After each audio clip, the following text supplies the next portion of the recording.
FIIs की बिकवाली लगातार चल रही है। कल भी हमने देखा कि 3,000 करोड़ रुपए के आसपास की सेलिंग कैश मार्केट में आई है और नेट अगर हम अक्टूबर की बात कर लें तो 1,03,000 करोड़ रुपए के आसपास की बिकवाली हो चुकी है। तो इसको किस तरह से देखें, कैसे समझें, इनको जरा समझते हैं आंकड़ों को। हमारे साथ डिम्पी जुड़े हुए हैं। डिम्पी, एफआईज की बिकवाली लगातार चल रही है, लेकिन इंडेक्स ऑप्शंस के अगर आंकड़े देखें तो वो थोड़े से एनकरेजिंग साइंस जरूर दे रहे हैं।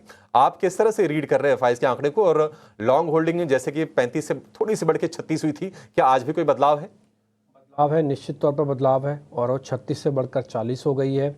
कल का मार्केट का सेशन देख के ही आपको ऐसा लग रहा होगा कि इसके अंदर कम से कम एफआईज खरीदे ना खरीदें, कम से कम बेचे ना बेचे, खरीद ज़रूर रहे होंगे। तो कल एग्जैक्टली वही नंबर आया। कल करीब 4% एफआईज की होल्डिंग बढ़कर आई। और मैं आप बताऊं, मैं कई सालों से F&O के डाटा देख रहा हूँ, कई साल हो गए। तो उन सालों में मैंने ये नोटिस किया कि ये जो 35-36% वाला एरिया ना, बड़ा क्रिटिकल एरिया होता है, जहाँ पर आके एफआईज टिपिकली रुके हुए होते हैं। यहाँ पर रिटेलर्स को एक काम हमेशा करना चाहिए, सिस्टम में रहो भी और ना भी रहो वाला कंसेप्ट अपना लेना चाहिए। कैसे रहो ऐसे कि जो पक्के शेयर्स हैं उनमें बने रहो। छोटा मोटा उतार चढ़ाव ज़रूर आएगा, लेकिन उससे डरना नहीं, घबराना नहीं। अच्छे शेयर्स के साथ टिके रहना, बुरे शेयर्स को छांटते जाओ। अगर आपका पोर्टफोलियो हैवी है उसको लाइट कर दो। अगर आपके पोर्टफोलियो में एक्स्ट्रॉर्डनरी कहीं भी कोई चीज़ की ज़्यादा वेटेज है उसको लाइट कर दो। थोड़ा पैसा कैश में बचा के रखो। मेजर डिप के अंदर पैसे को इनफ्लो करो। कैसा डिप आए, मान लो 5% का डिप आया इंडेक्स में, कर लो एंट्री, फिर बिना किसी से पूछे करो। और ये टिपिकली बुल रन के अंदर करो। ये मैं आपको कई साल के अपने एक्सपीरियंस के बेसिस पे बता रहा हूँ कि जब भी एफआईज की होल्डिंग 30 से लेके 35-40 के बीच में होती है, तब आपको ये काम करना चाहिए। ये हैंस प्रूव्ड फार्मूला है, बैक टेस्टेड फार्मूला है। आप देखेंगे कई सालों के बैक टेस्टेड फार्मूले से यही 30 और 45% की होल्डिंग्स में टिपिकली बाजार नीचे तो नहीं जाता, लेकिन ऊपर थोड़ा किश्तों में आता है। तो ये उसी फेज़ के अंदर हम निकल रहे हैं। बाजार को कल एक पहली किश्त मिली, जिसमें हमने ना केवल अपने आप को रोका बल्कि थोड़ा सा ठीक भी किया। कल भी मैंने आपसे यही बात की थी, मैं आज फिर से यही बात रिपीट कर देता हूँ। बाजार में कुछ नया और पॉजिटिव नहीं हुआ। कल भी मैंने ये बात पॉइंट उठाया था, नया कुछ नहीं है मार्केट के अंदर, पॉजिटिव भी कुछ नहीं है, क्योंकि वो सारी चीज़ें इतनी ख़राब हो चुकी थी कि अब आप ख़राब में से भी अच्छा ढूंढने लग गए। आप ईरान और इजराइल वाले मैटर्स में आपने अच्छा ढूंढा कि देखो दोनों ने बड़ा वॉर कर दिया, अब शायद सीज फायर हो जाएगी, ये पॉजिटिव आ गया बुरे में से। फिर आपने बोला कि एफआईज की बहुत ज़्यादा बिकवाली है इसलिए एफआईज पॉजिटिव हो सकते हैं, कल हुए भी, तो ये अच्छा हुआ। हाँ, फिर आप ये बोल सकते हैं वैल्यूएशन हो गई। फिर आपने कल बताया कि 50 में से आप 27 कंपनीज का नंबर आए, अब बराबर हो चुका है बेहतर और ठीक वाले शेयर्स के बीच में जिनके नंबर्स आ रहे हैं। तो सारी चीज़ें जो ख़राब थी ना, तो कल उस जगह पर आके पड़ाव पे आके रुकी जहाँ पे लगा कि अब बहुत हो गया, अब एक छोटा सा पुल बैक, जिसको हम हमारी टेक्निकल्स की भाषा में एक डेड कैट बाउंस कहते हैं, वो एक छोटा सा कल आया। क्या मार्केट ने कल में अपने आप को पूरा ठीक कर लिया? उसका जवाब है ना, कल में मार्केट ने पूरा ठीक नहीं किया। मार्केट को ठीक करने के लिए दो चीज़ें चाहिए। मैं दो नंबर आपको याद करवा देता हूँ बाकायदा। 51,800, 24,800। 24,800 निफ्टी का ले आओ, 51,800 बैंक निफ्टी का ले आओ, क्लोज करवा दो। उसके बाद आप ये बात कर सकते हैं कि हाँ, एक राउंड की पूरी गिरावट रुक गई। मैं देखो आपको डाउट में या संशय में नहीं रखना चाहता, मैं हर बात सिर्फ और सिर्फ डाटा अनुसार ही बोल रहा हूँ। कल जब एफआईज की होल्डिंग 40% के आसपास आई तो मेरे को अच्छा भी लगा और मेरे को ये भी लगा कि भैया चलो ठीक है, एफआईज कुछ तो बढ़े। लेकिन मेरी एक चिंता भी बढ़ रही है कि सारा चीज़ एफआईज डिपेंडेंट क्यों हो रहा है पूरा मैटर। अभी आप 4% एफआईज को तोड़ दोगे, जो 158 पॉइंट अभी आपको निफ्टी पे दिख रहे हैं ये डाउन दिखेंगे। फिर एफआईज 2-4 पॉइंट ऊपर आते हैं तो मार्केट ठीक हो जा रही है। रिटेल और डीआईज ऑलमोस्ट बिल्कुल फ्लैट इस समय खड़े हैं। मैं इसमें थोड़ा रिटेल का भी काउंटर करूँगा। ये अच्छी चीज़ भी है कि रिटेल अब अपने पेशेंस नहीं खोता और बहुत जल्दी ऊपर नीचे अपनी होल्डिंग्स को नहीं करता, बहुत ही सुदृढ़ होकर खड़ा है। लेकिन बहुत हद तक अभी भी हमारी डिपेंडेंस एफआईज के नंबर पे और एफआईज के रोल पे है। ये धीरे करके हमको in due course of a time कम करनी होगी। हम ये नहीं चाहते कि वो पैसे कम लगाएं इंडिया में, बट उनकी डिपेंडेंस इंडिया में किसी न किसी तरह से हेज के तौर पर करनी ही होगी और उसमें डीआईज का बहुत इंपॉर्टेंट रोल है। इसलिए मेरी रिक्वेस्ट है डीआईज से कि थोड़ा वो आगे निकल के आए। दूसरा पॉइंट, कल जब मैं नंबर्स आपके सामने बोल रहा हूँ तो मैं बता देता हूँ, 40% लॉन्ग है एफआईज, ये 36 से बढ़े हैं। रिटेल के पास 65% की लॉन्ग पोजीशंस हैं और DIs के पास करीब 40% की लॉन्ग पोजीशंस हैं। एथिकली देखा जाए तो FIs और DIs अब बराबर बराबर हो गए, 40% मार्केट का शेयर लेके बैठ गए हैं और सबसे बड़ा शेयर के तौर पर अभी भी रिटेल है। इन दोनों का पार्टिसिपेशन और चाहिए। DI आएगा तो बाजार कंसोलिडेट करेगा, FIs आएगा तो बाजार थोड़ा चलेगा। तो ये मोटा मोटी आंकड़े हैं। दूसरा पॉइंट, मैं इसी आंकड़ों के साथ में एक FIs का ऑप्शंस का नंबर भी जोड़ देता हूँ। कल करीब 37,000 करोड़ रुपए का आया है। ये काफ़ी दिनों बाद एक बड़ा नंबर ऑप्शंस के अंदर आया है और ठीक डेरिवेटिव एक्सपायरी से पहले आया है। तो एक्सपायरी को भी आप बहुत बड़ा ट्रिगर पॉइंट मानिए। सभी लोग एक्सपायरी को सिर्फ समझते हैं कि सिर्फ ये डेरिवेटिव्स वालों का काम है, हमें इससे क्या लेना देना। मैं आपको बताऊं, आपको सबसे ज़्यादा लेना देना है, क्योंकि एक्सपायरी पे ही जब रोल ओवर्स होती हैं चीज़ें, या उसी से ही एक तरह की लीकेज होती है डाटा की, और वहाँ से आप काफ़ी कुछ पता कर सकते हो कि मार्केट्स के अंदर क्या चल रहा है। बीच बाजार में आपको नहीं पता लगेगा, लेकिन जैसे चीज़ें रोल्स हो रही होती हैं वैसे आपको पता लगेगा। मैं आपको रोल ओवर के 2 नंबर बता देता हूँ। निफ्टी का रोल ओवर करीब 30% अराउंड है और बैंक निफ्टी का रोल ओवर 44% है। रोल ओवर कम है। कम रोल ओवर का मतलब क्या है कि पोजीशंस यहीं कट रही हैं, मंदी और तेज़ी आगे ट्रांसफ़र नहीं हो रही है। तो जितना रोल ओवर कम होगा अगली सीरीज़ उतनी लाइट जाएगी, जितना रोल ओवर ज़्यादा होगा ये वाला हिस्सा ही अगली बार में ट्रांसफ़र हो जाएगा, आपको डिस्टर्ब करेगा। तो इसलिए मैं चाहता भी हूँ कि थोड़ा रोल ओवर कम हो और यहीं चीज़ें सेटल हों तो ज़्यादा बेहतर है। तो देखते हैं रोल ओवर्स के डेटा किस तरीके से पैन आउट होते हैं, और वो एक अहम चीज़ है जो कि आपको फ़िलहाल जो है बाज़ार में ध्यान रखनी है। पर डिम्पी, अब निफ्टी पे आ जाते हैं।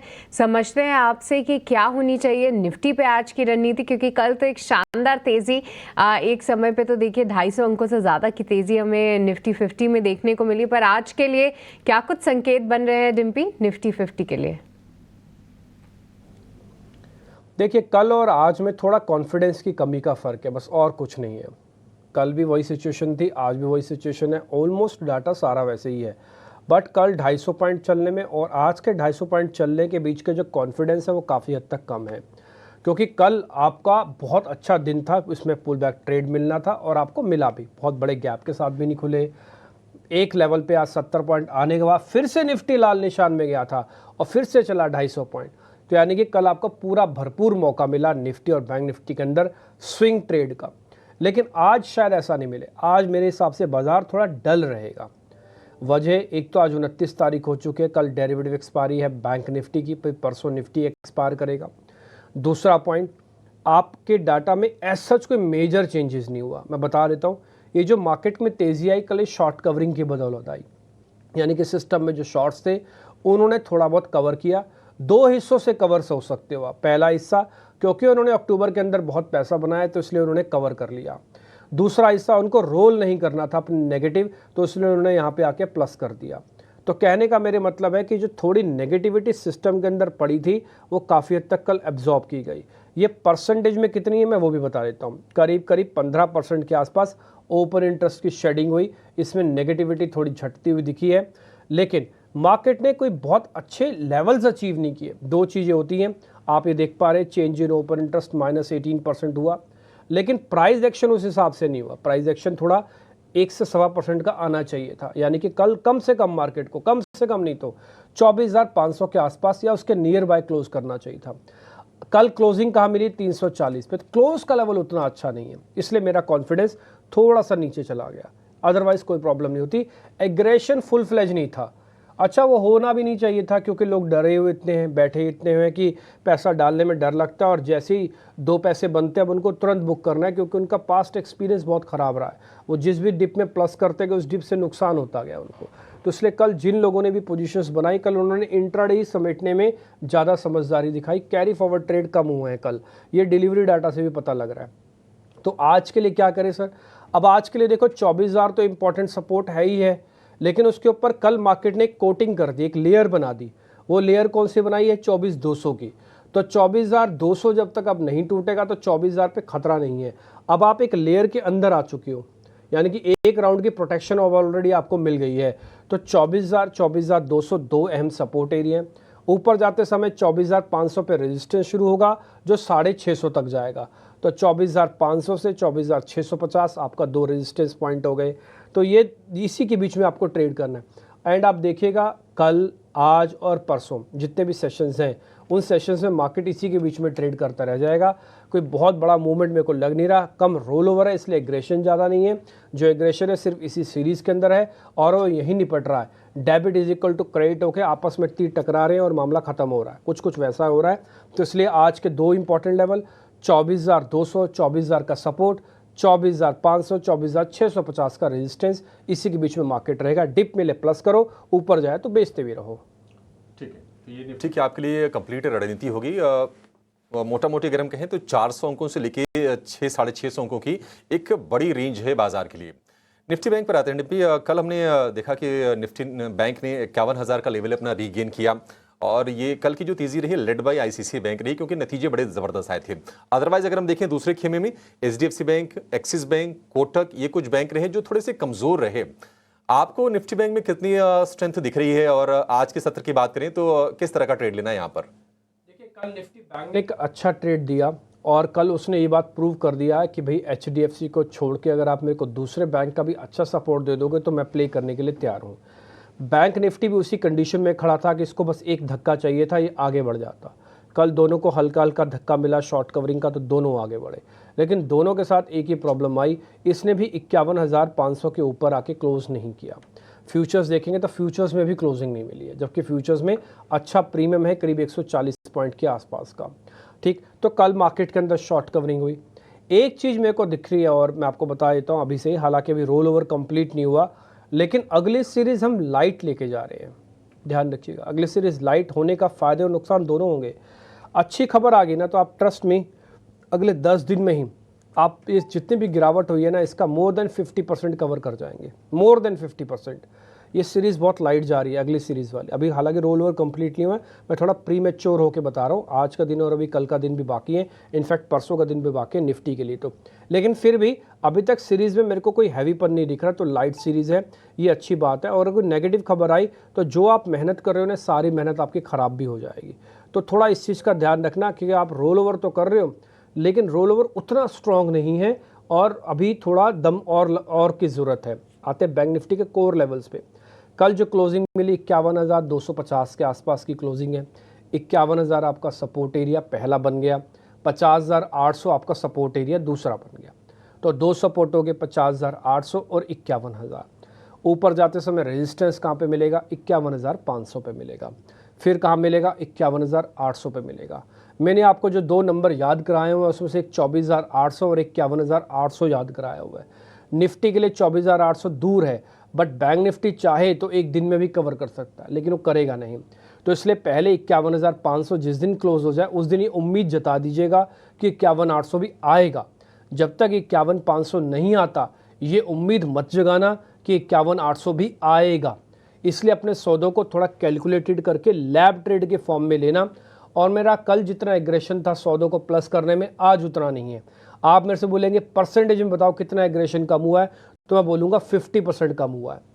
मैं उतने एग्रेसिव होके आज ट्रेड मार्केट्स के अंदर नहीं लूँगा। आज मैं थोड़ा मार्केट को और पकता हुआ देखना चाहता हूँ और ये देखना चाहता हूँ कि बाजार कल के गेंस में और ऐड करता है या फिर इसको और नीचे लेके आता है। नीचे लेके आएगा तो मैं एक अटैम्प्ट वापस लूँगा और ऊपर जाएगा तो फिर मैं लेवल्स के ब्रेकआउट की वेट करूँगा कि मेरे को 51,500 के ऊपर की क्लोजिंग मिल जाए। शॉर्ट वॉट मैं करूँगा नहीं इस समय मार्केट के अंदर। ऑप्शन अगर मैं ट्रेडिंग कर रहा हूँ क्योंकि मैं एक्सपायरी पे खड़ा हूँ, 30 तारीख और 31 तारीख की डेरिवेटिव एक्सपायरी है, तो छोटा मोटा प्रीमियम वाला ट्रेड तो मैं करूंगा लेकिन ज़्यादा बड़े प्रीमियम वाले मैं ट्रेड नहीं करूंगा। तो इस चीज़ से मैं थोड़ा अपने आप को बचा के चलूंगा। मेहमान हमारे साथ अब जुड़ चुके हैं। अच्छा, इस मेहमानों से जुड़ने से पहले मैं बता दूं पुट कॉल रेशियो वगैरह फेयर वैल्यू पे खड़ा है और करीब जो F&O बैन में शेयर है वो 8 शेयर हैं। 2 दिन एक्सपायरी को है, 8 शेयर अभी भी F&O बैन में। लिस्ट आपके सामने आ जाएगी, आप नोटिस कर लीजिए।